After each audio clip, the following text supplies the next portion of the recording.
Welcome to No Stage, Just a Chair. I'm Brian, and this is me trying to figure things out without pretending I already know how.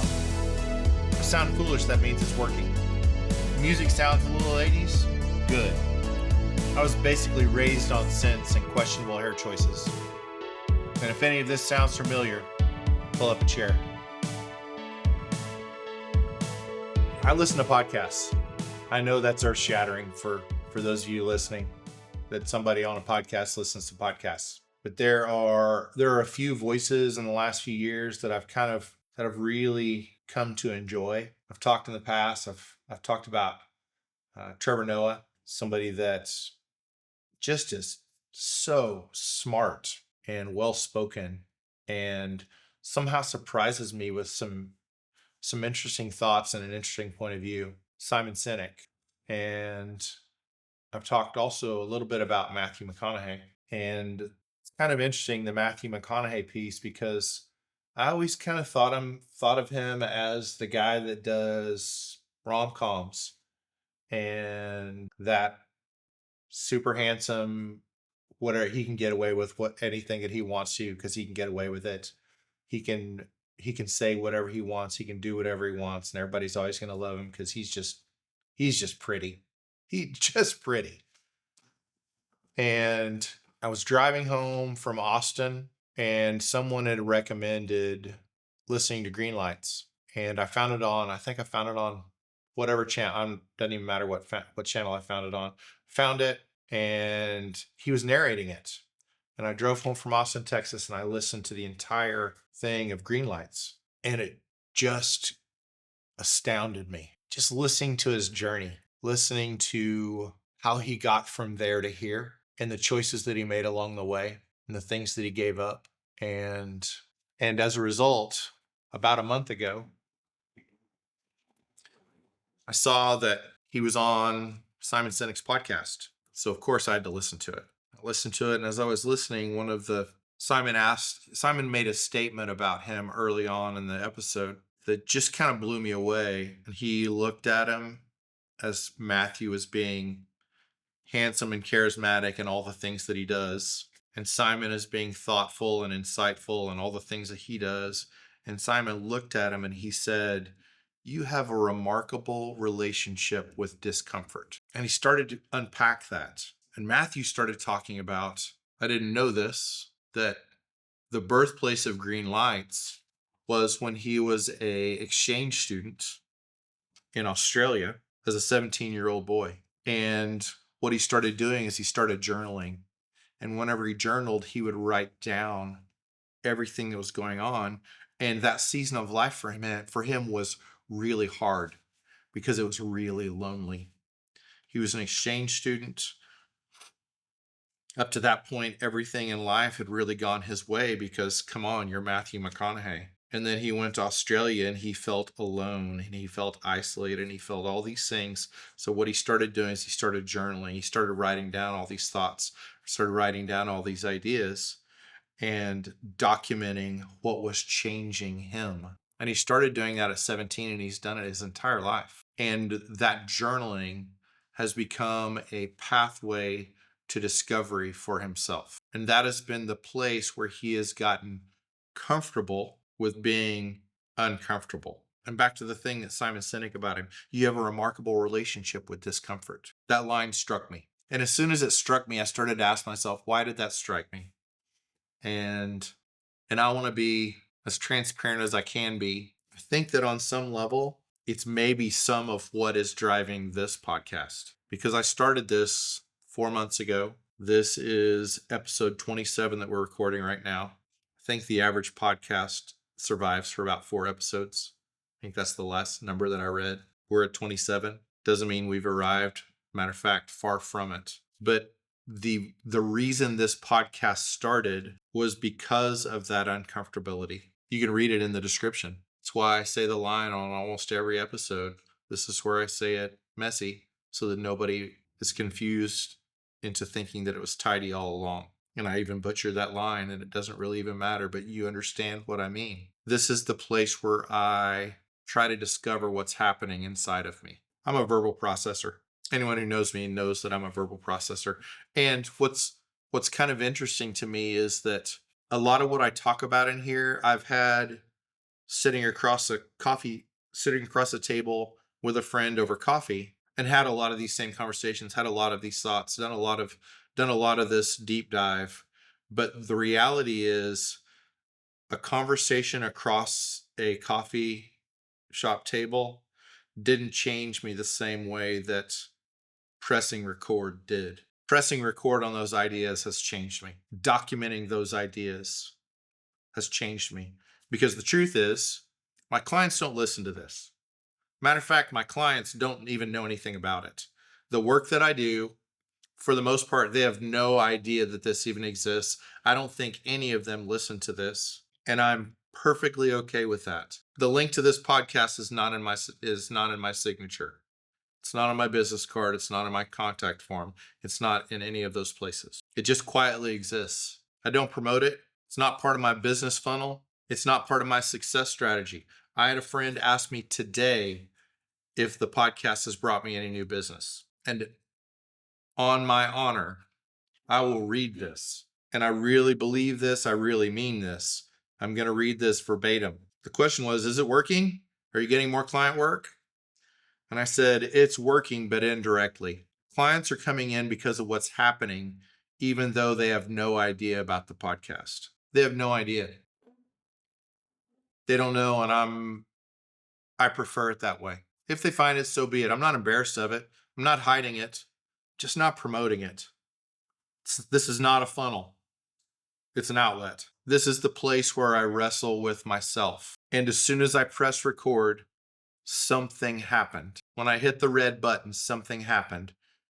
And on some level, if I'm being honest, it pressurized my insecurity. It forced me to face some things that I wasn't facing across a table with a friend, because it kind of raised the stakes just enough that I had to believe in it enough. I had to commit to it enough that I would document it and a stranger might possibly hear it. It pressurized that insecurity. And the questions that it surfaced are, am I saying anything new? Is this indulgent? Who do I think I am? But the thing that I keep coming back to is this really simple thought. When the red line is on, you have to finish the thought. You can't quietly abandon it.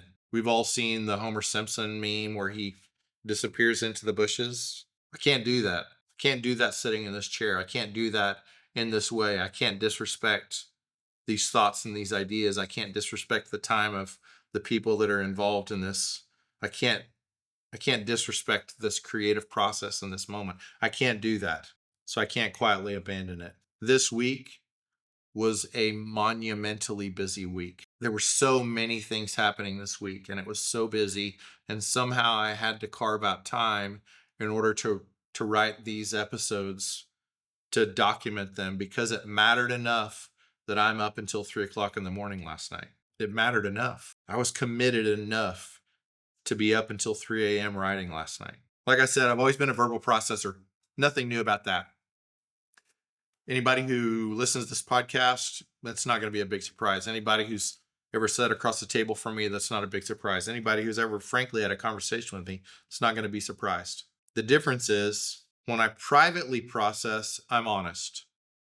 I say things that I mean, but when I publicly process, something becomes catalytic for me. And I'm not saying that as like a grand thing. I'm saying that as a thing that I look back over the last 4 or 5 months and something has changed in me. I know it. I'm certain of it. Something has changed, because once I say it out loud, I don't get to pretend that I didn't think it. And I either stand behind it or I shrink. And in this season of my life, one of the things that I'm trying so desperately to do is to live just as I am, at my size, in my way. So week after week, I've pressed record. Not because I was confident, but because I needed somewhere to wrestle. And you know what's happened as a byproduct of that? It's squeezed at that insecurity. It's squeezed at that fear. It's squeezed at that comparison. It's squeezed at those things that I've wrestled with at 11 o'clock every night for the last 18 years, 20 years, 30 years, maybe 54 years. It's compressed those things. It's squeezed those things in a different way than anything really has. And it may sound grand, it may sound heroic, it may sound aspirational, but the truth is it's kind of terrifying. But it's caused a shift. And somehow in this shift, I do a lot less flinching. Hear that? I do a lot less flinching. And in doing a lot less flinching, the byproduct of that, the fruit of that, has been transformational. The fruit of that has been transformational. It's been transformational for me personally, but it's also been transformational for my business. I walked into a clarity session with a client a month and a half ago, and I walked in with a million notes. I walked in with a million thoughts. I walked in with all these ideas about how this session was going to go, how this work was going to go, how I could be beneficial to this company. And whenever I walked in, the conversation immediately, it was obvious the conversation needed to go a different direction. Immediately, it was crystal clear that it needed to go a different direction.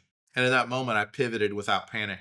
In the past, I might have tried to hang on to my notes, might have tried to hang on to the thoughts that I had, but instead I looked at it and I knew really clearly that this needed to shift. And I walked through this hour and a half with these entrepreneurs, talking through the struggles for this company, talking about the ideas this company had and the pivot that they were making and the new ideas that they were bringing and the way that they wanted to operate and the vision that they had. And all of a sudden I got to the end of that session and at the end of that meeting, and I realized that a different person had showed up in me. And with almost all my sessions, I record them. I record those sessions because I want to go back and I want to listen to the notes. I dump it into note-taking software to be able to get high points and action steps and all that kind of stuff.